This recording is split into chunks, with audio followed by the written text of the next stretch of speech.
The Untouchable True School Sports Empire proudly presents something the boxing games are missing. Hey, what's going on? It's your boy BT, and I came here to talk some boxing with the thousands of True School Sports subscribers. Now, this is the late night official aftermath of Vasyl Lomachenko whooping George Kambosos Jr. A lot to talk about when it comes to Lomachenko and just in our sport in general. So I do anticipate this to be a great live. I'm going to try to keep it to just Lomachenko Kambosos related stuff today, and then tomorrow we'll get into some like Canelo Williams Skull and Fury Usyk and all the other like big topics in the sport right now. But yeah, it's better late than never. You know, I didn't get a chance to watch this fight live or go live for it. You know, as many of you guys know, I was in Nicaragua for like 3-4 days with my boy Eric Lenses Jr. and it was a crazy 4 days.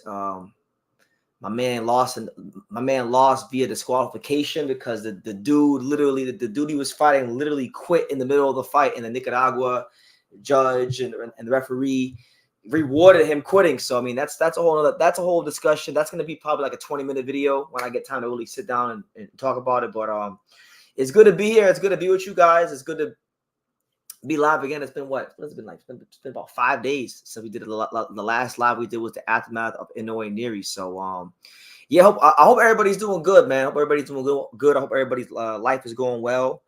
And yeah, let me make sure you guys smash that like button. Make sure you guys comment, all that stuff, and then I'll definitely get to you guys sooner rather than later. But while I'm sitting here waiting for the comments to come in, and while I'm sitting here waiting for those numbers to pile up as far as viewership, I want to just get right into it because there's a lot to discuss. There's a lot to touch on when it comes to the subject of Lomachenko, Kambosos, and just aftermath of it all. Now Lomachenko is being linked to so many fights now. He's being linked to fight Gervonta Davis, obviously Shakur Stevenson, and potentially the winner of Navarrete versus Dennis Baranchik, which is this weekend. So a lot of really intriguing things when it comes to Lomachenko. You know, normally he's 36 years old. Generally speaking, when a guy is this old, when he's this advanced in his career, they're not operating at the level of Lomachenko, especially when you factor in Lomachenko at 135 is a significantly smaller guy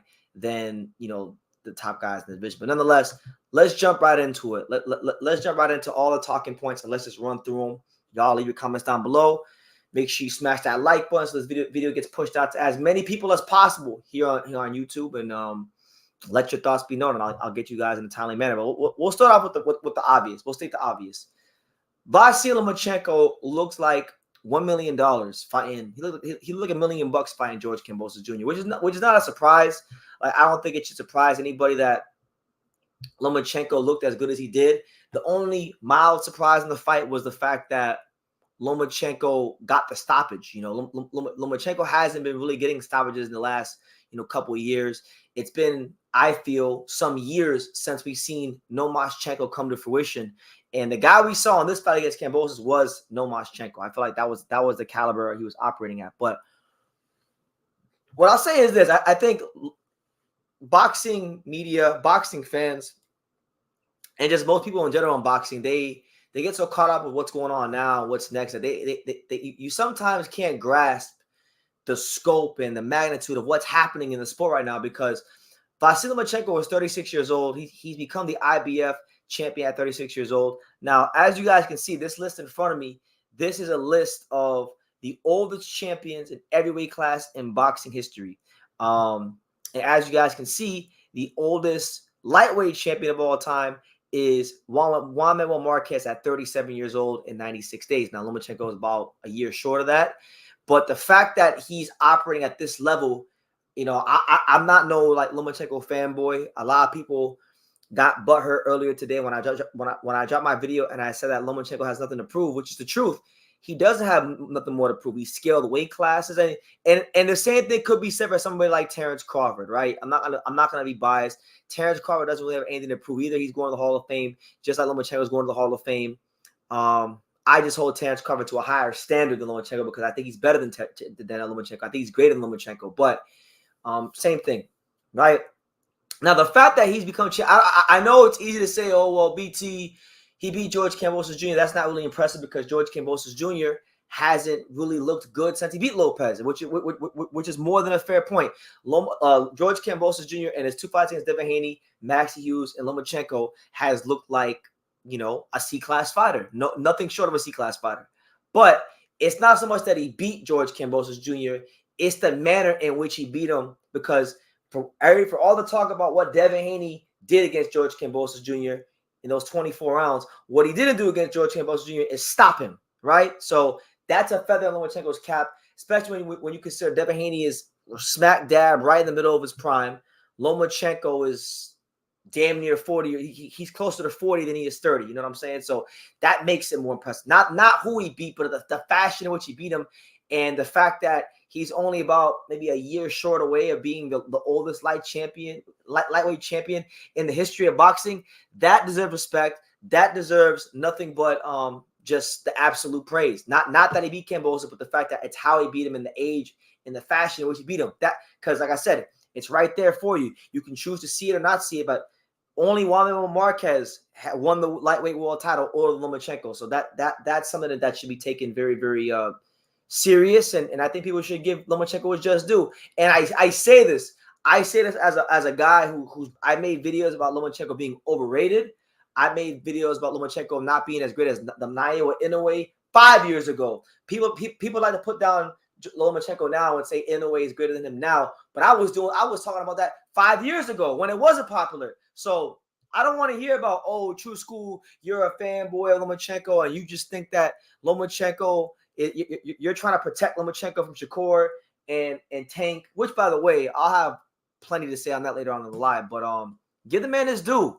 Not a lot of fighters at that age can operate at that level, and I think he deserves his respect, no matter how tailor-made you think George Kambosos Jr. was for Vasyl Lomachenko. So that's the first thing I will say clearly here on True School Sports when it comes to that subject. Now, as far as George Kambosos Jr., because he needs to be addressed. George Kambosos needs to be addressed about, how he hasn't been performing. There's been a lot of talking in boxing about George Kambosos Jr. being a one-hit wonder, being the Vanilla Ice of boxing, being the Milli Vanilli of boxing, because, look, I give George his credit, and I like George. I don't want to make this as like I'm putting down George, because I have a lot of respect for George Kambosos Jr. I think it's actually better to be a George Kambosos Jr., where you can actually look yourself in the mirror when your career is done and know that you fought the best, and know that you were willing to take on any and all comers, regardless of the outcome. So I respect George Kambosos Jr., but I'm talking about him as an elite, world-class, creme de la creme, top shelf fighter.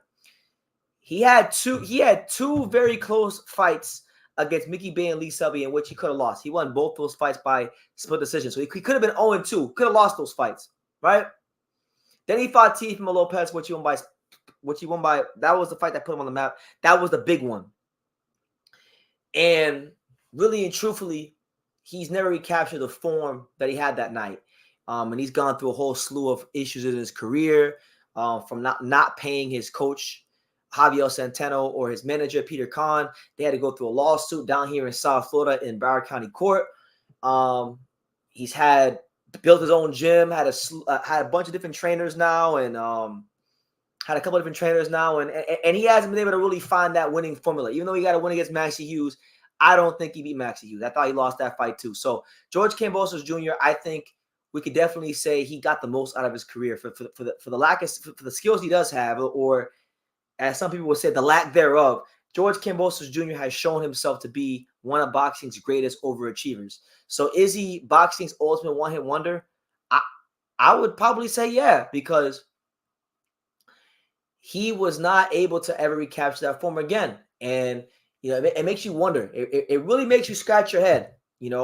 Like I'm like the tweet on the screen says, Hamed. He says, "How did Teofimo Lopez lose to George Kambosos Jr.?" And that's a question I think I'll be asking myself, and every box fan will be asking themselves from now till eternity. Because the more you watch George Kambosos Jr. fight, I can't speak for you guys, but the more you watch George Kambosos Jr. fight, the harder it is to fathom that Teofimo Lopez, a guy as great as him, a guy that beat Lomachenko, a guy that beat Josh Taylor, made it look easy. When you see those fights from T.O. and then you realize that George Kambosos Jr., who barely scraped by Maxie Hughes, it's like how on God's green earth did T.O. lose to that guy? I know the popular line of thought is that Teofimo Lopez went ahead and, he had health problems and he wasn't feeling his best going to the fight, which is probably true. There's definitely truth to that, right? He wasn't training properly, right? But still, it's like there's such a gap in skill level.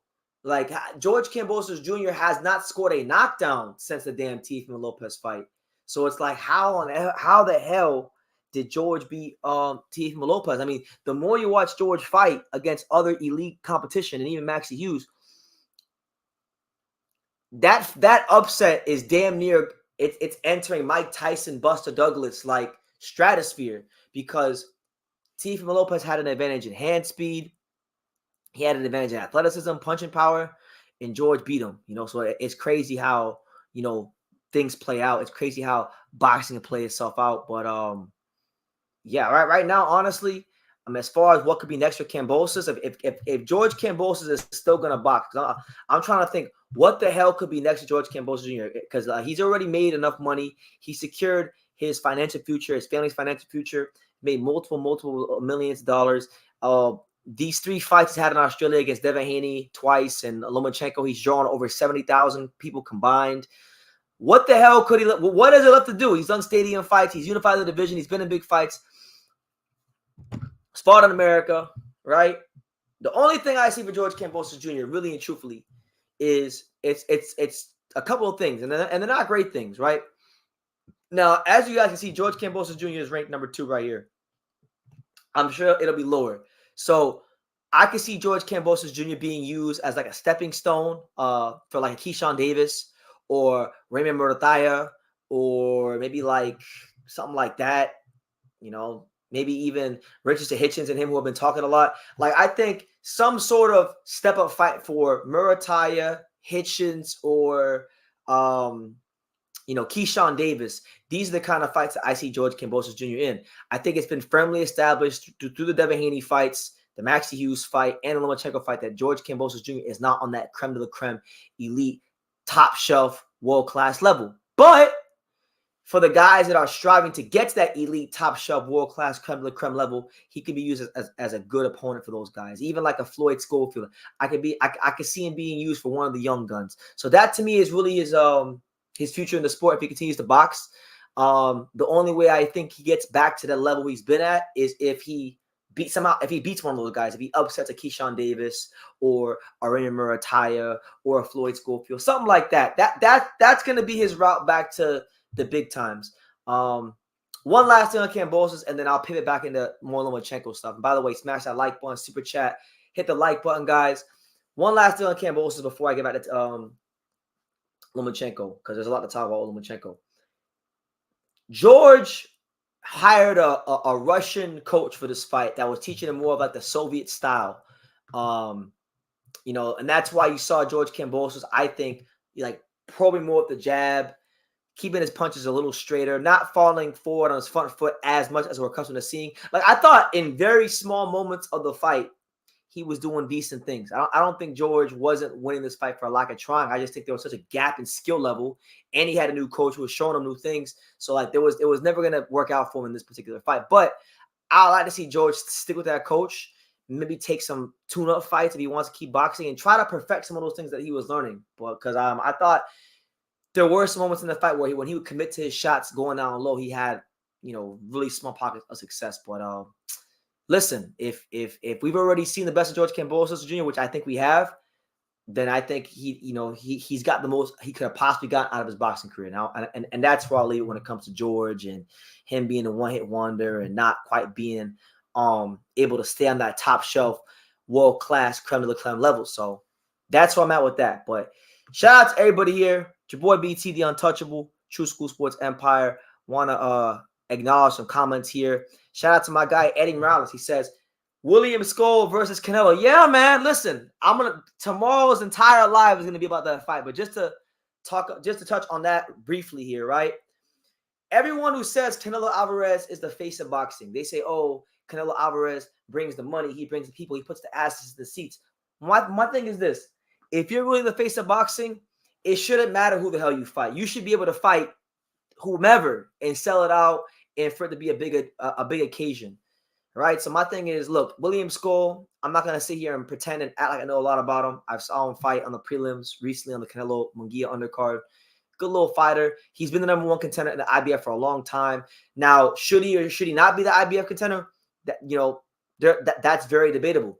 But the reality is he's the number one contender. He's been the mandatory challenger for a long time, and they need to go ahead and honor the damn rankings, right? I don't give a damn. I'm a big believer in the ranking system. I know a lot of people don't believe in the ranking system. I feel like we should honor the ranking system. So he's the number one contender. They've mandated it for a while now. Either fight William Skull or drop the belt. And if you and if there's issues about, oh, well, will the tickets sell, this, that, and the third? Listen, he's the face of boxing, right? So he should be able to sell it out, no problem. So that's how I'm coming with that. Shout out to my guy Red. He said, "What's good? Good to see you, Red." Hockey says, "Long time not seeing you live, BT." It's only been 5 days. It's only been about 5 days. But yes, when I was doing 90 days of boxing, you guys see me every day, so I could definitely see why you feel that way. Mark Blake, shout out to him. Tank Williams says, "T.O.'s lady was leading him around then too. Personal life stuff can mess you up." That's true. That's very true.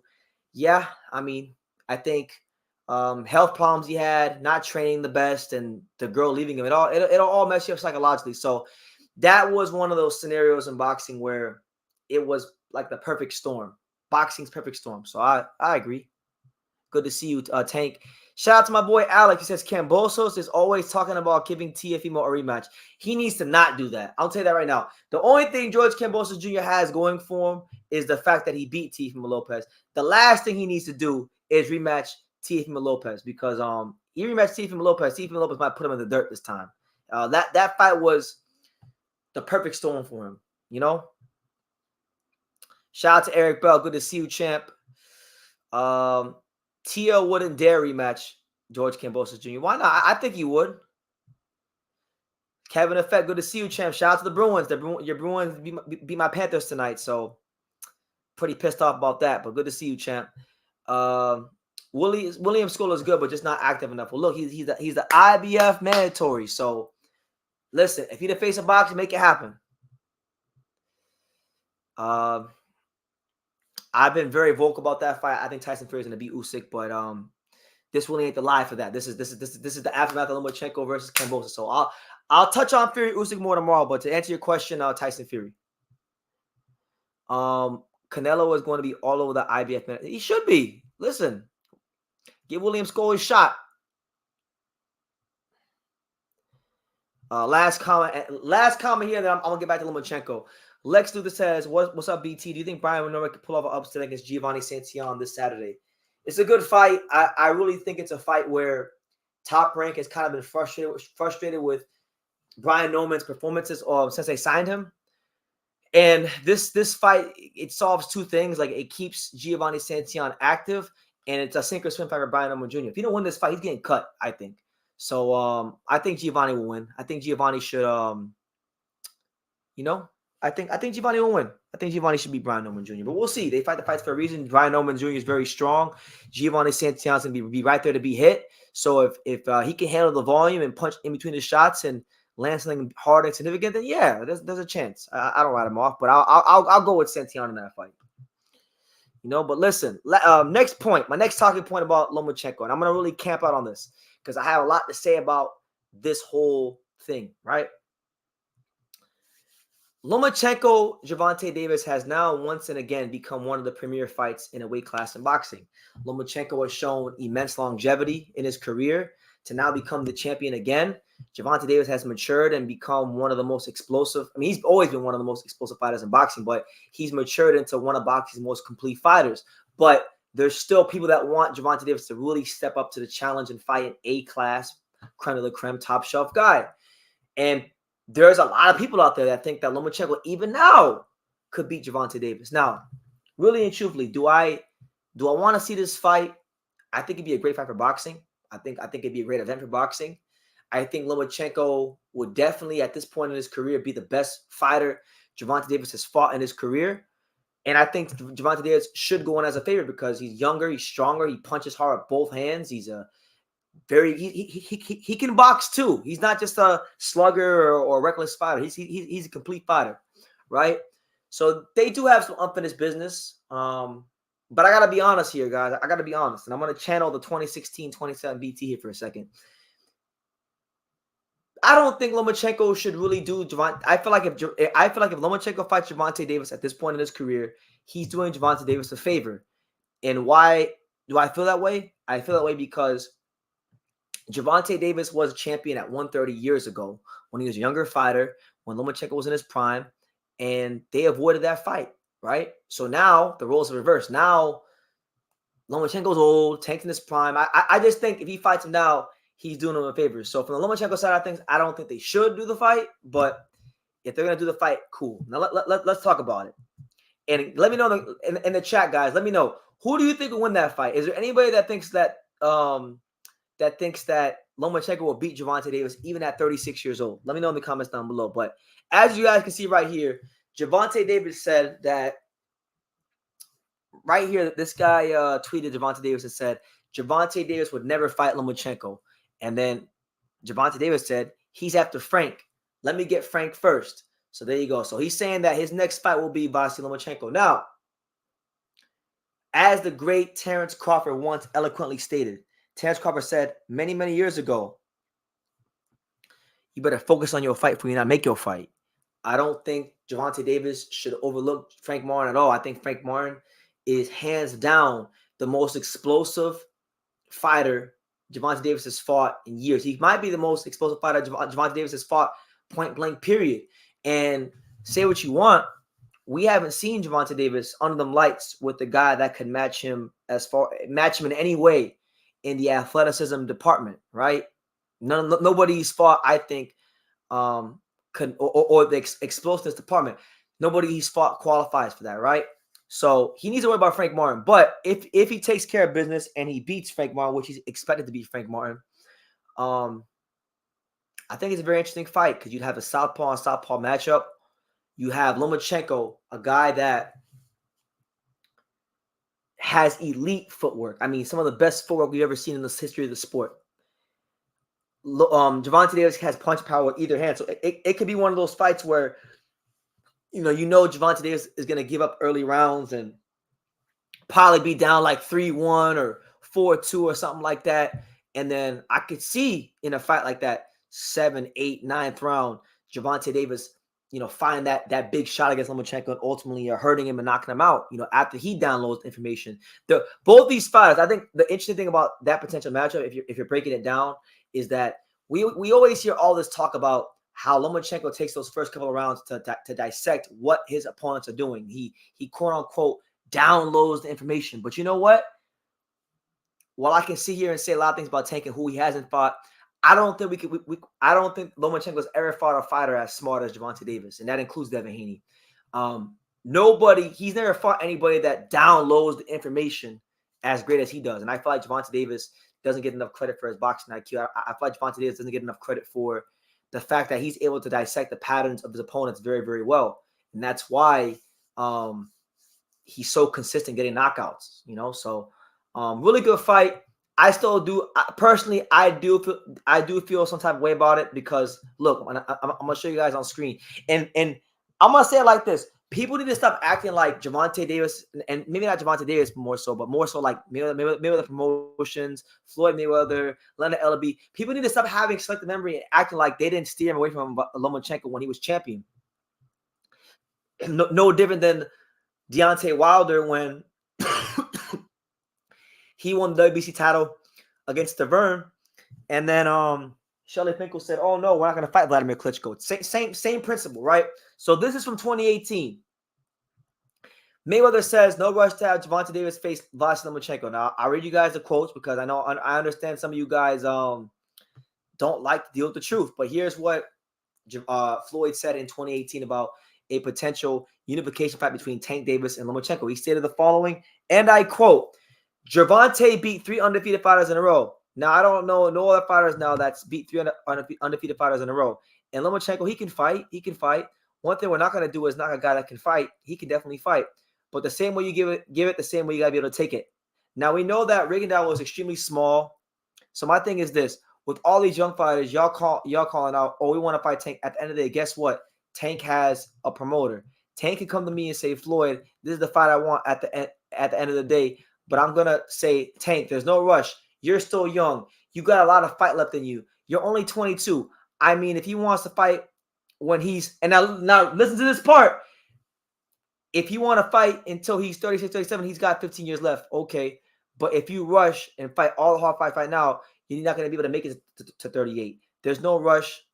If Bottom Rank is a top company in boxing, we're going to pull up the paydays of these different fighters from Top Rank and then I'm going to show what these guys should be getting and why they're being underpaid. I'd rather, so he went crazy, right? He started going crazy and saying that they didn't want to fight. It's all out there to be researched and brought up. But look, as someone who is part of a couple fighters' teams in boxing right now, and someone who is very interested in the management side of boxing, and I got my hand in it here and there. Really and truthfully, I understand why Floyd Mayweather did not allow Gervonta Davis to fight Lomachenko back then. He does got a point. He was 22 years old. There were still some things maturation-wise that they feel they needed to have, and that was their prerogative. And guess what? As much as I'm going to hate on it, and maybe a lot of the box fans are going to hate on it, it's paid off in a big way.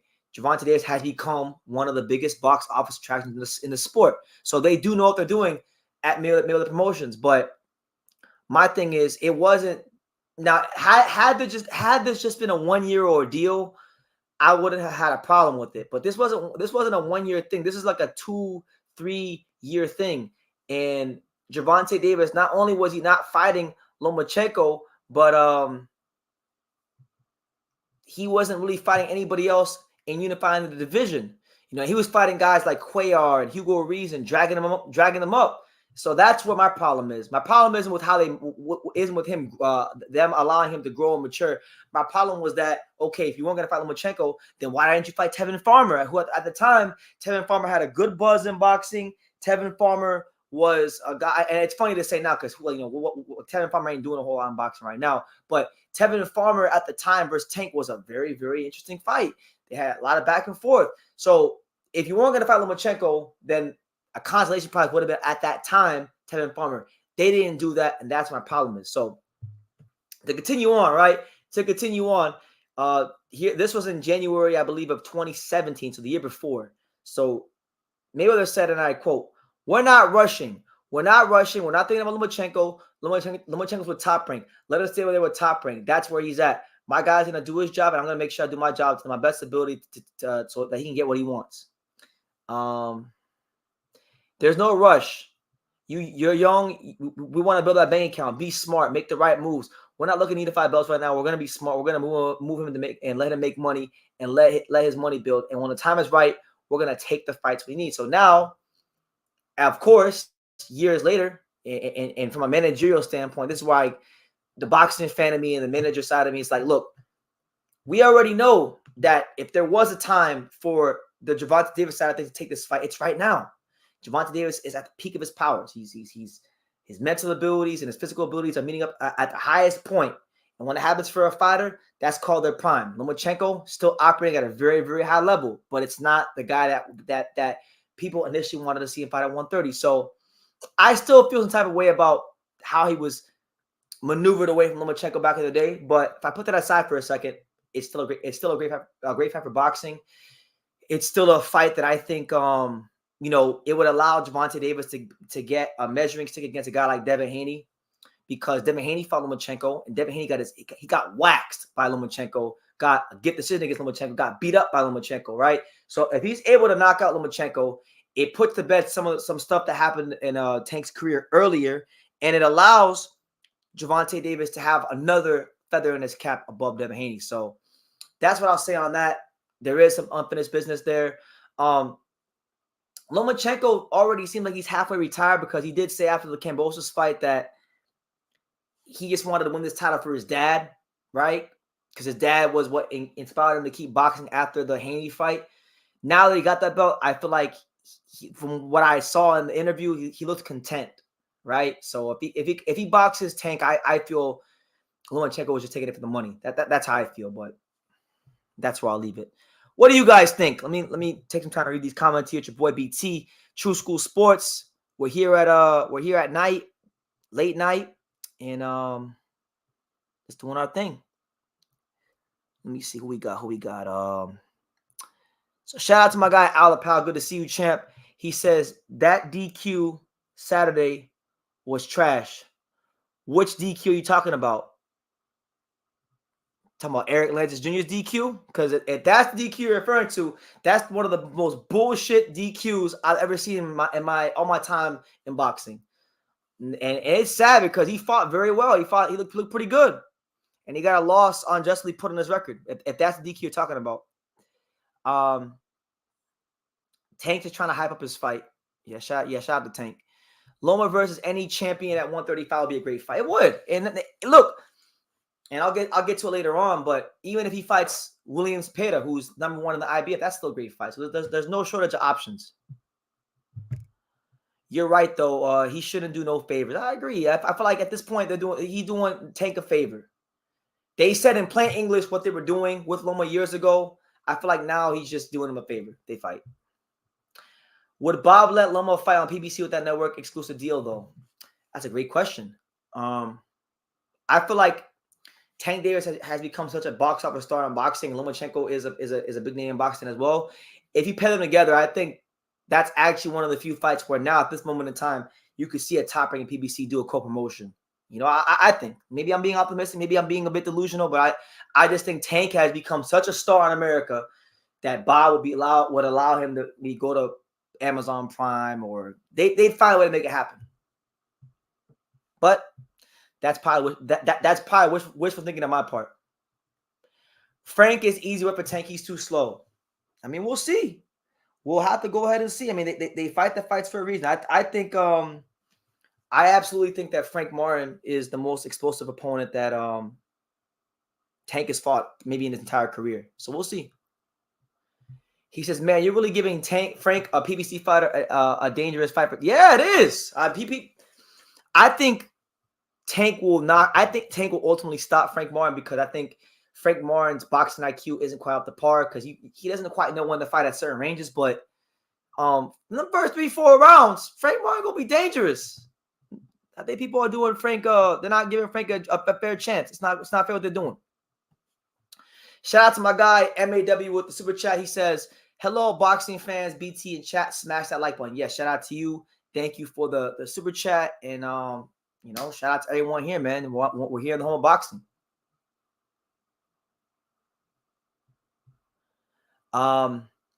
Eric. Oh yeah, bro. The Eric Lanzis Jr. disqualification in Nicaragua. That's really obviously it wasn't on no big card, so almost nobody saw it. It was on this random stream, Buffalo Boxing Promotions in Nicaragua.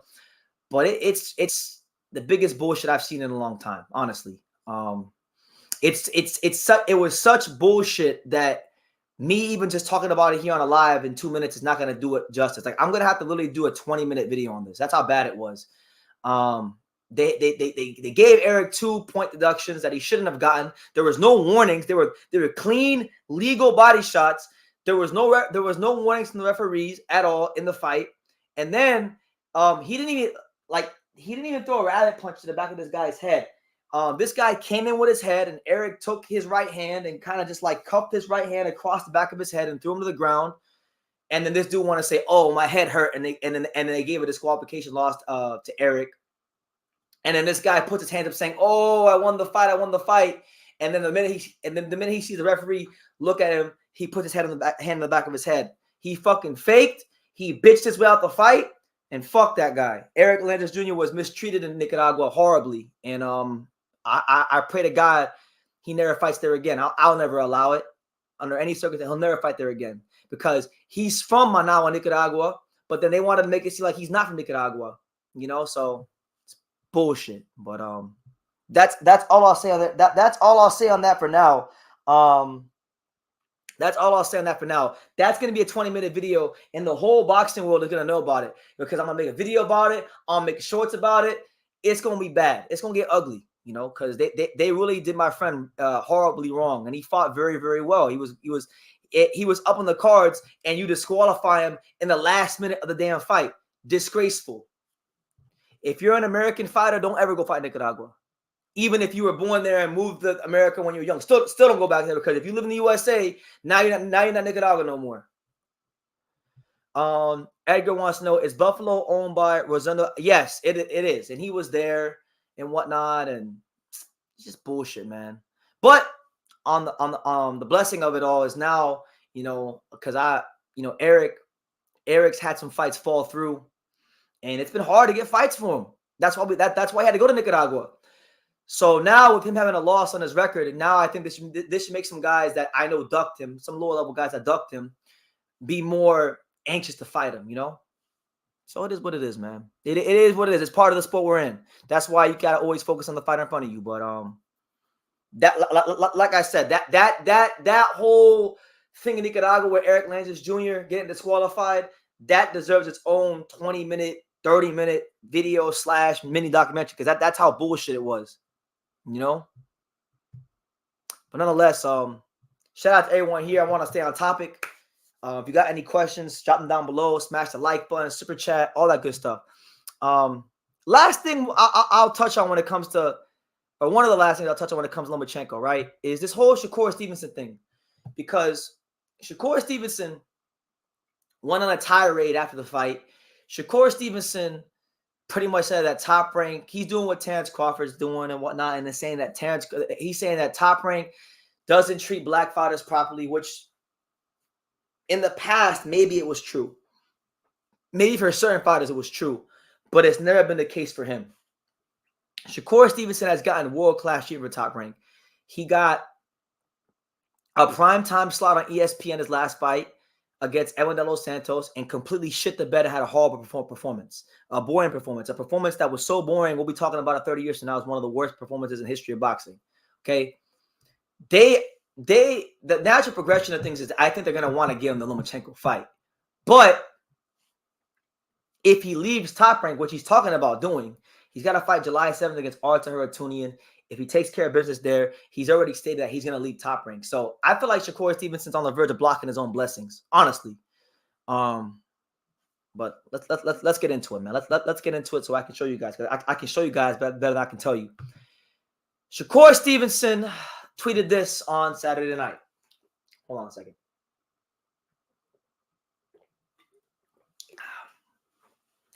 He stated the following, and I quote, "Floyd told me years ago, Top Rank don't fuck with black fighters. They use you until they can't use you no more. Tonight was them trying to make a statement to me, LOL.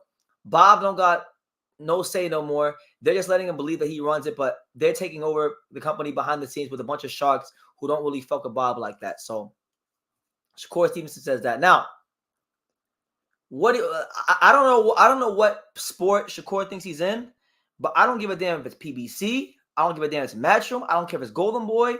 Every promotional company in boxing uses you until you can't be used no more. That's why it's very important for fighters to make as much money as they can, right? But for Shakur to sit here and say they don't fuck with black fighters, like I said, maybe that was the case for other fighters. Maybe that was the case for, maybe you could even say Terrence Crawford didn't get treated to a certain treated right to a certain degree, right? Because they wouldn't deliver certain fights for him. But that's never been the case with Shakur Stevenson. Shakur Stevenson's always gotten first-class treatment. He's gotten headline plenty of times. They literally, even though, I have my opinions about them planning a whole event around Formula One weekend, because, again, this is the USA, and we don't give a fuck about that shit in the USA. Formula One is a trash, elitist European sport. We don't care about no Formula One in the USA, especially not on no damn Thursday night. So I thought they were wrong with how they promoted that fight. But still, nonetheless, he had a primetime slot on ESPN against De Los Santos, and he performed like utter dog shit. And I don't care what nobody says. I don't care. Like, he performed horribly in that fight. And that's and whether he wants to admit it or not, that performance single-handedly drove down his value.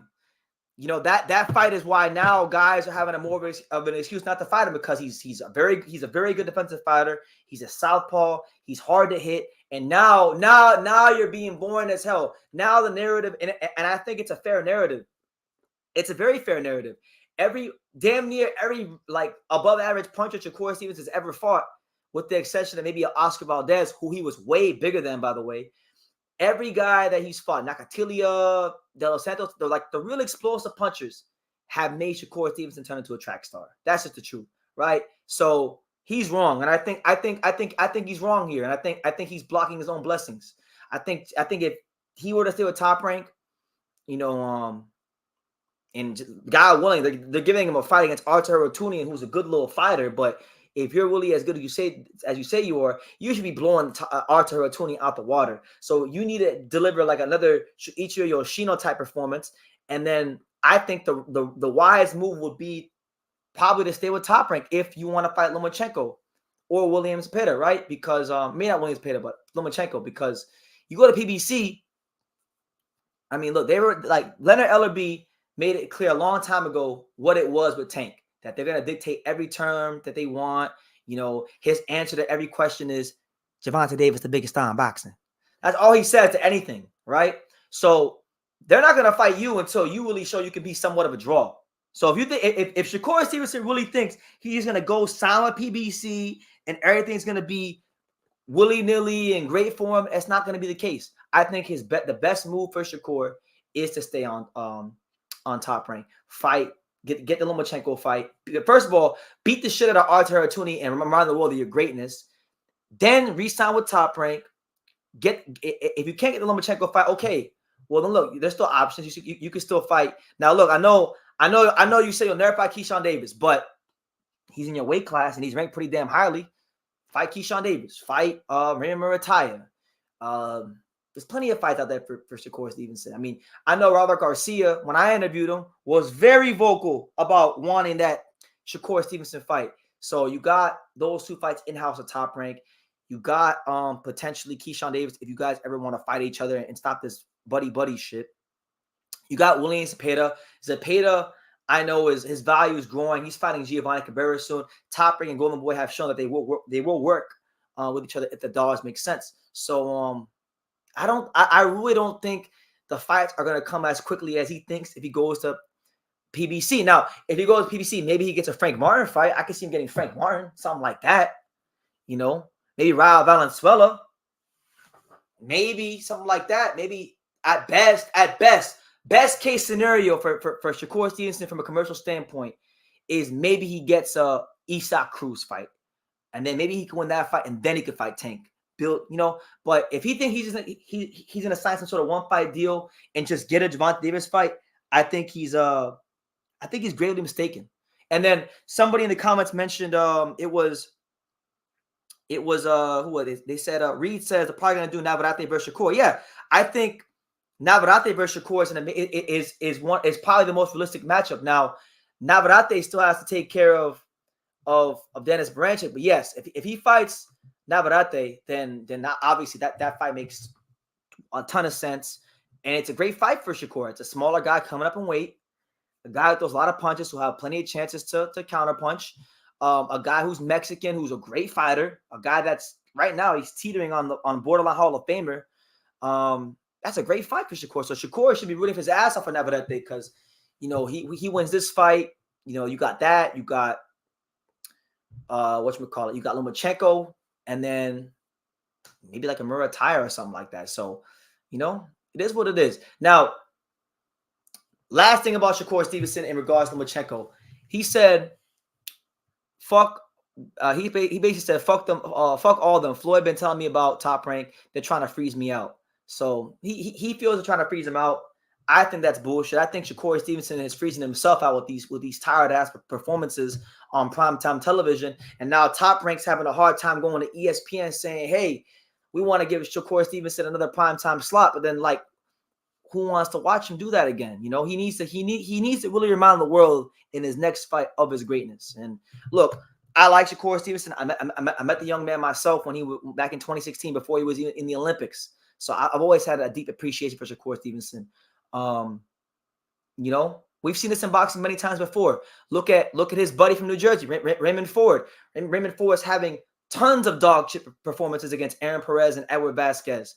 And it wasn't until he fought like Otabek Komotov that now he's gained the respect of the boxing world back. So and now look, he's in a great position. He's fighting Nick Ball. He's gonna get paid really well soon. So yeah, I think Shakur should stay with Top Rank, but that's just me. What do you guys think? Let me know in the comments down below. Let me see. We got my man. Shout out to Howard with the $1 super chat. He says, should Shakur remain with James Prince? I think that's gonna happen regardless, whether he wants to or not. I think he's gonna stay with James Prince. I mean, should he remain with James Prince? If he leaves James Prince, believe it or not, is actually a decent manager. For all the things that you could say about him, he's a decent manager, but he's not going nowhere. Shout out to my guy Ismail Bermudez. He says with the $10 super chat, he says, "Hi BT, hope all is well." Thank you, Ishmael. Doing all right, can't complain. Why doesn't Tank fight Lomachenko and unify the titles? Well, I think now it could happen because Leonard Ellaby's already been on Twitter saying that they're open to do the fight. I think Lomachenko, that's a fight that can, that he's always wanted. So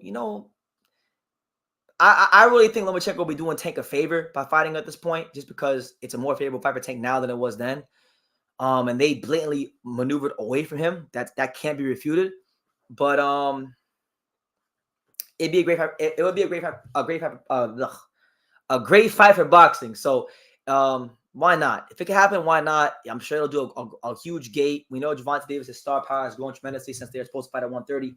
And yeah, if they don't listen, if there's an opportunity to fight Lomachenko and they still don't fight him, then damn. They still don't fight him, then damn. That's saying something. MEZBX says, you were wrong about Raymond Ford for years. You call him a front runner. You totally disrespected him. Well, it's his fault. I mean, look, and just so you know, hold on. Now that you're bringing it up, I can't have MEZBX coming here and disrespect me on some bullshit, because I really only criticized Raymond Ford for about a year and a half, a solid year and a half. From Edward Vasquez on up. Now, hold on. I gotta protect myself here, because people don't understand how long I've actually been on YouTube. Like how long I've actually been here covering these fighters. Hold on. Oh yeah. I've literally been covering Raymond Ford since his pro debut. Literally since his pro debut. Hold on. And I'm going to show you. This is literally the title of my video from when he made his pro debut. When he was 1-0. New Jersey's next boxing star. Look what I put in the description all those years ago, since I'm such a hater. I recently had a chance to watch 2018 123-pound national Golden Glove champion Raymond Ford make his pro debut. He showed excellent skills, and I wanted to give some thoughts about him here. When nobody gave a fuck about Raymond Ford. That was me, all right? Now, just because I thought he looked like he did when he fought Perez and when he fought Vasquez, he was a front runner. That's a fact. When he fought those guys, that's what he looked at. And that's why he showed himself to be one thing in those fights, but when the fight mattered the most against Otabek Komatov, he went ahead and he showed himself that he wasn't a front runner when it mattered the most. So that's why you don't hear me saying those things about him, because he earned my respect. Right? So that's what it is.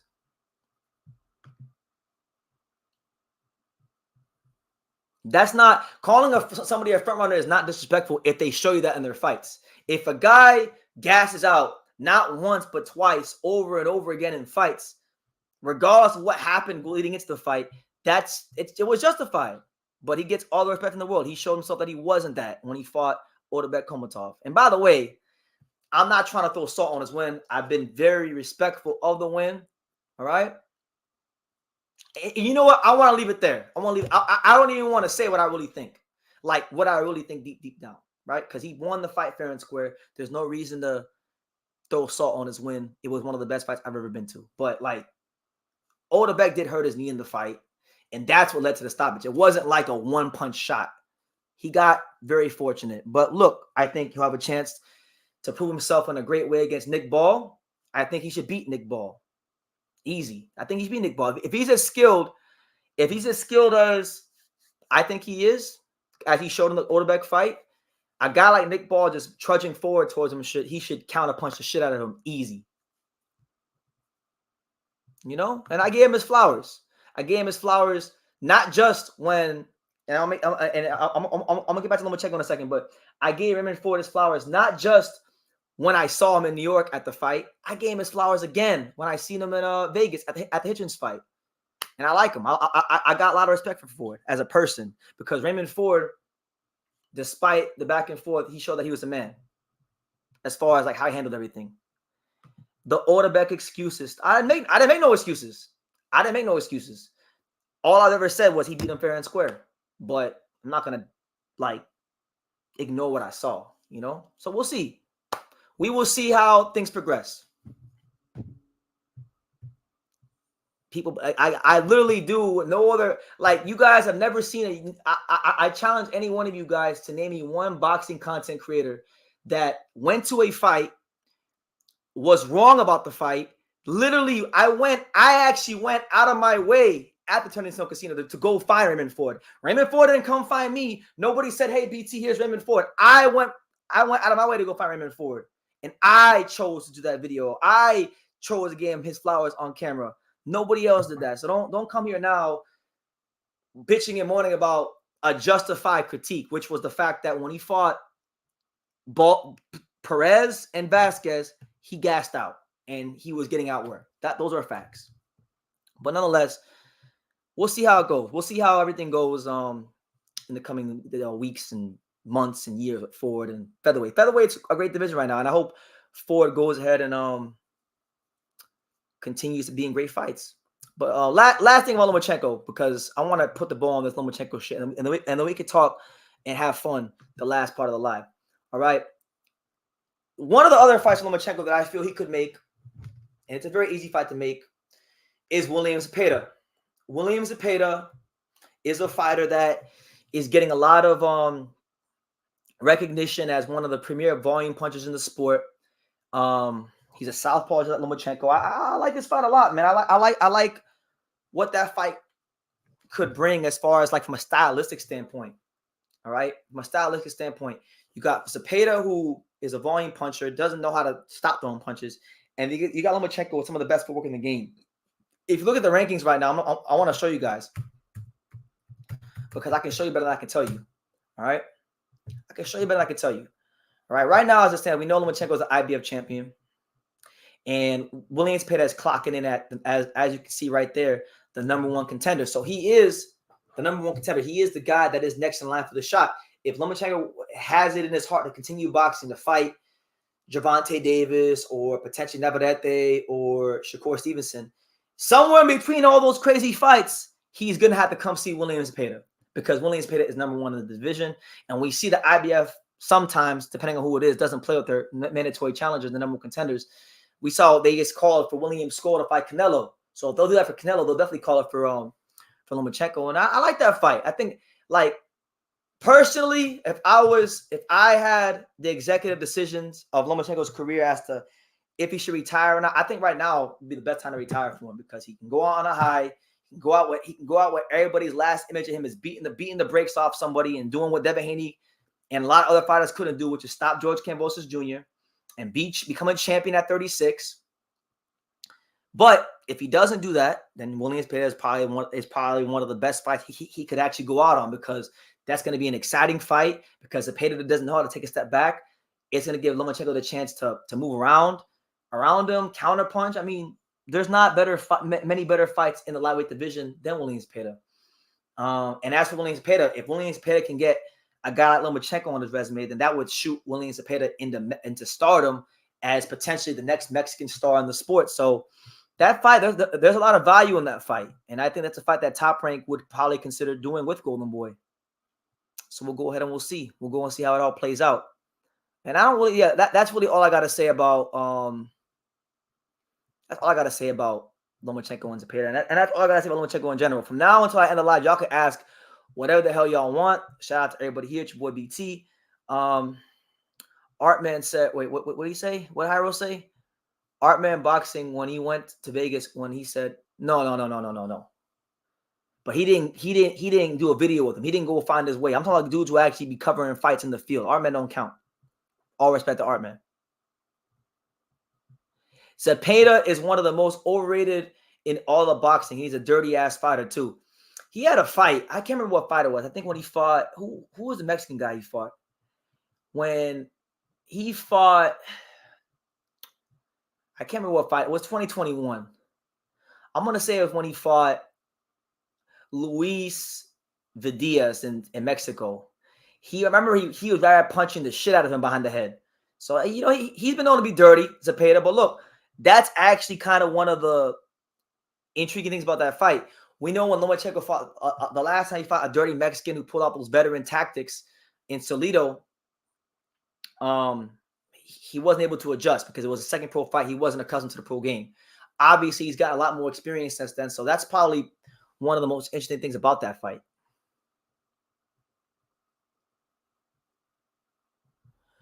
What are my thoughts on Inoue linking up with Shohei Ohtani in New York on June 6th? That's cool. I mean, that's something that they should have done a long time ago. It sounds like Top Rank been listening to True School Sports because I've been telling them for a while now, go get Inoue with Shohei Ohtani. So Shohei Ohtani is going to be at the Boxing Writers Association thing that'll be going on during Hall of Fame weekend. I would like to make it out to Hall of Fame weekend because a lot of people in boxing are going to be there, and I never gone to the Hall of Fame weekend, but I just went to the Hall of Fame back in March, so it'll be a lot of fun. But it's good. They should have been did that, Yeah, for those of you saying that Lomachenko needs to go back down to 126 or whatever, he can't make 126. He can't make 130. In a way versus Lomachenko, there's no way in hell he can make that weight. He's been at 35 for years. He's outgrown the weight. I can't see it, but I mean, look, money talks and bullshit walks. If he could make 126, it'd be a big fight.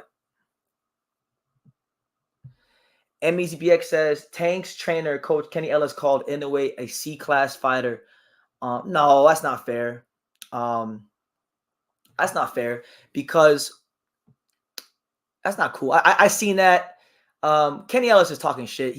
You can tell just by how he talked about the Neri fight that he didn't watch the Neri fight, and he doesn't really watch Inoue fight too much. He's just talking shit. Inoue is not a C-class fighter.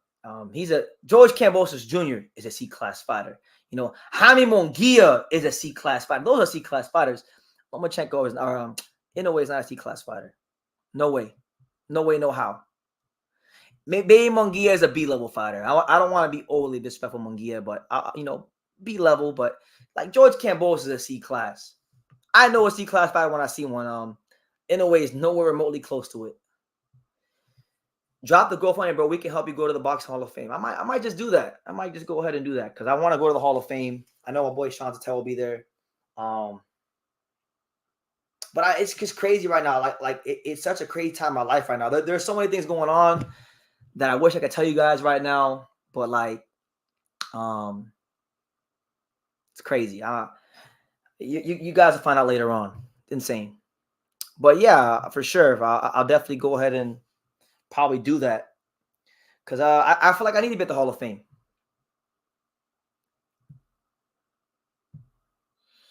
I'm gonna stay here for like 10 more minutes, guys, and then I'm gonna get up and out of here. I'm gonna get up and out of here because it's already like kind of late. So, and I gotta make a very important phone call. This live is done. So, 10 more minutes. We'll make it an even hour and 10 minutes, and then we'll get out of here. So go ahead and smash that like button and get your questions in and super chat and all that good stuff. Daniel says I'll probably be out there for 2 days. Okay, that sounds probably about as long as I'll be there if I go 2 or 3 days. Tops. Because I know they're gonna have like a fight card out there that week. I know Eric Tudor is fighting on the card out there that week, so it should be a lot of fun. I've never been to Hall of Fame weekend, and I feel like it's somewhere that I have to be at, especially after going to the Hall of Fame back in March. Thug and Ball Hustle says any fighter that steps in the ring against world-class opponents will be touched with a good shot at some point. Everyone, Pernell Whitaker, Floyd Mayweather, everyone. So it's not about getting hit. I think people make a big deal about when fighters get hit. It's not about getting hit. It's about how many times you get hit with big shots. The really good fighters limit the amount of big shots they get touched with. You know, like the Floyds and the Purnells and, you know, those kind of guys, you know. George Kambosos Jr. is a C-class fighter because George Kambosos Jr. has atrocious defense for somebody at the world-class level. That's why he's C-class fighter.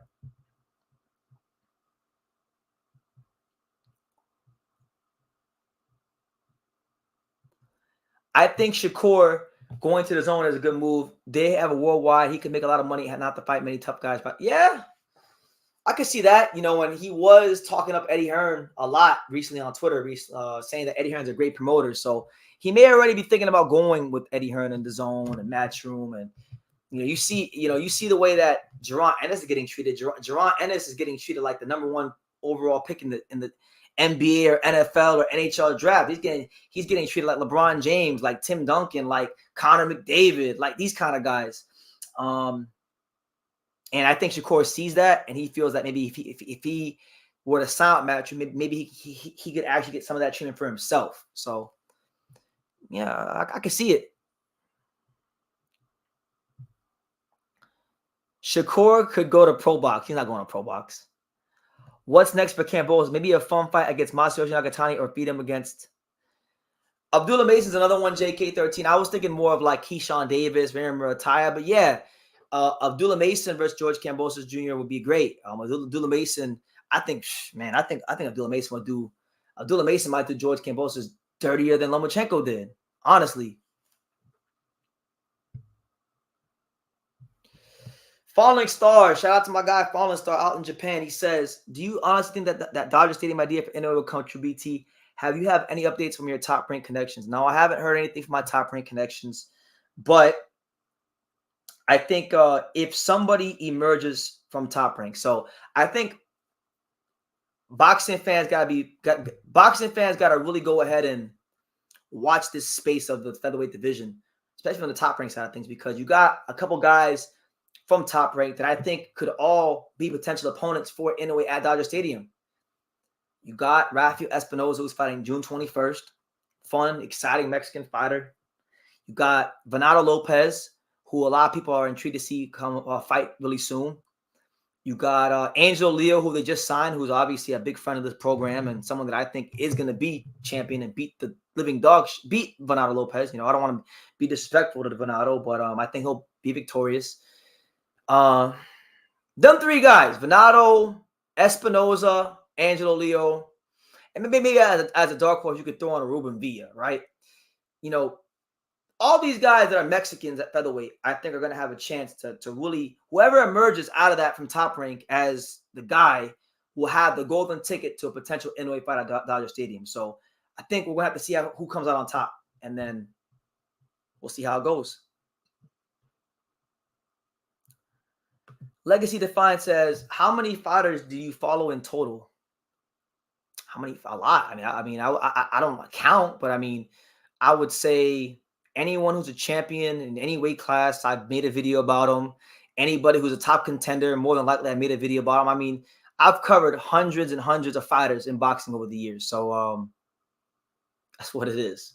I don't have a number, you know.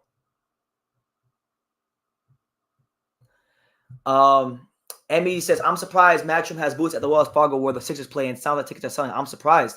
Yeah, well, I think first and foremost, I think it goes to show you when you have a talent like that in Boots Ennis and you have a mouthpiece like Eddie Hearn and you're bringing together, you know, you have a good thing going, right? And then on top of that, Philadelphia is a fight town, but it hasn't been treated like a fight town because there hasn't really been no big time boxing in Philadelphia for a long time. So now that Philadelphia is getting big time boxing for the most exciting fighter in the city, I think it's reflecting in the numbers in a big way. So it's a pleasant surprise. It's good to see, and I hope it could be the catalyst for Booth becoming a bigger draw in boxing, so that a guy like Terrence Carver can actually fight him. I still want to see that fight. Jin Sasaki versus Joe Nonoe. Who will win? I'm not gonna act like I know much about Joe Nonoe, but I'm a big fan of Jin Sasaki, and I want to see him win, so I'll go with Jin. If you had to choose where Inoue fights, do you want to fight in Australia against Goodman, Saudi against MJ, or in Wembley Stadium against someone? I like the Australia fight. I think Australia has established itself as one of the, better countries in boxing over the last couple of years. And it'd be cool. It'd be cool to see Inoue go to a new country. Can I go live for Jin Sasaki today? Hell no. I'm not going live for that. First of all, I can't even find where to watch that fight. And second of all, that would probably be in a couple hours. So, and I'm already going live now. So now I'll watch the fight and do a video on it. But shout out to Jin Sasaki. If Jin Sasaki wins this fight, I think he's getting a vacant. I think Jin Sasaki probably winds up getting a world title shot in the IBF next, for a vacant belt. Legacy Define wants to know what made me interested in following the sport of boxing. And a lot of people, I get this question a lot, and I get so excited when people ask me this question because it gives me the chance to retell my story. So my dad grew up a big boxing fan. My dad was a big fan of like Marvin Hagler in the 80s and stuff like that. When I was 6 years old, my dad put me in front of the TV, and the first fight I ever watched was Felix Trinidad versus Bernard Hopkins. And it was a big fight. It was a great fight. It was a one-sided beatdown from Bernard Hopkins. And I witnessed greatness. The first fight I ever watched. He became boxing's first undisputed middleweight champion since Marvin Hagler, right? And so I'm not gonna lie to you and say boxing was not my favorite sport when I was a kid. I was a casual boxing fan. I'd watch the big fights like Pacquiao, Mayweather, Cotto, the Klitschko's here and there, Bernard Hopkins. But I was a casual fan. I was a bigger fan of like baseball and hockey growing up, right? But as I got older, once, when I was like 18 years old, I'm 29 now, so do the math.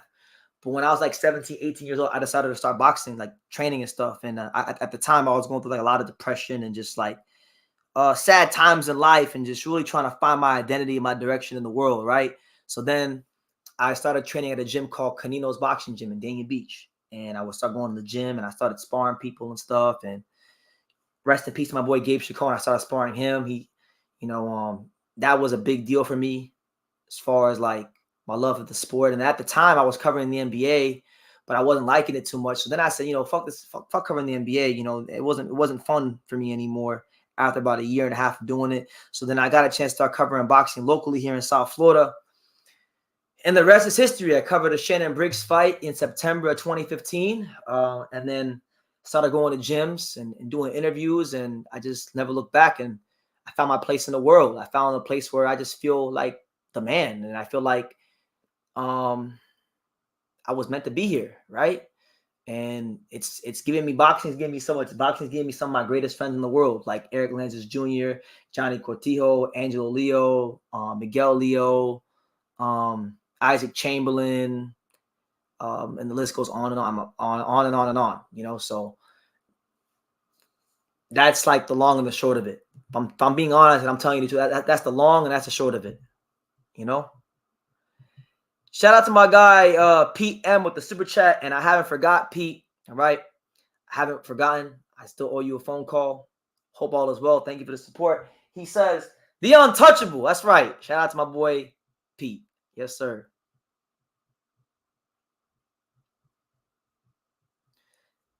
Jin Sasaki is on Thursday, not today. Oh, it's Thursday? If it's not like in the morning, like 5 hours from now, then yes, I would love to go live for Jin Sasaki. If I can find a way to watch it without having to go through too much trouble, yes, I would love to go ahead and go live for Jin Sasaki. I'm a big Jin Sasaki fan. Very explosive welterweight. BT, your expert opinion as a Florida native, would Canelo versus Berlanga in Miami be a movie, or am I crazy?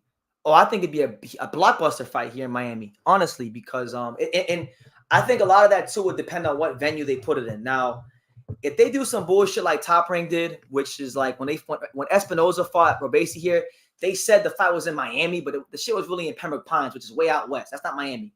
If they're gonna do Edgar Berlanga versus Canelo, I don't think that's not a stadium fight. So that's not a fight. That's not a fight that you would go do at Marlins Park.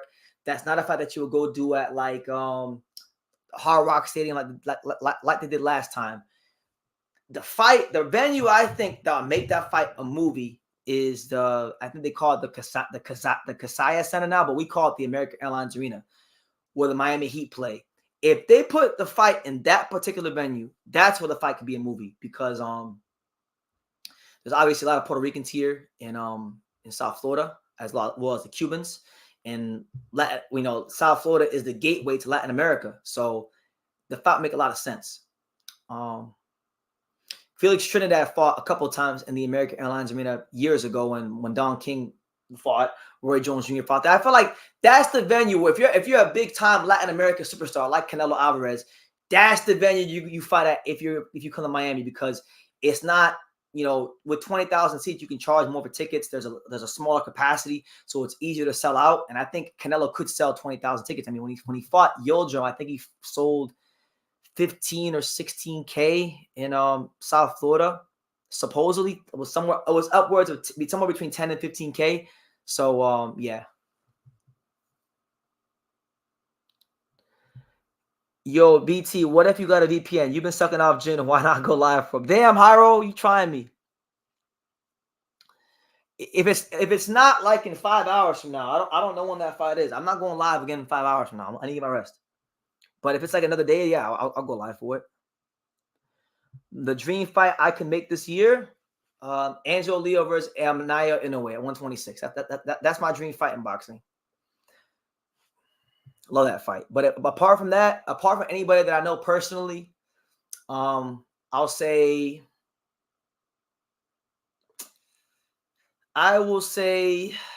Terrence Crawford, Jerron Ennis. That's a fight I really want to see.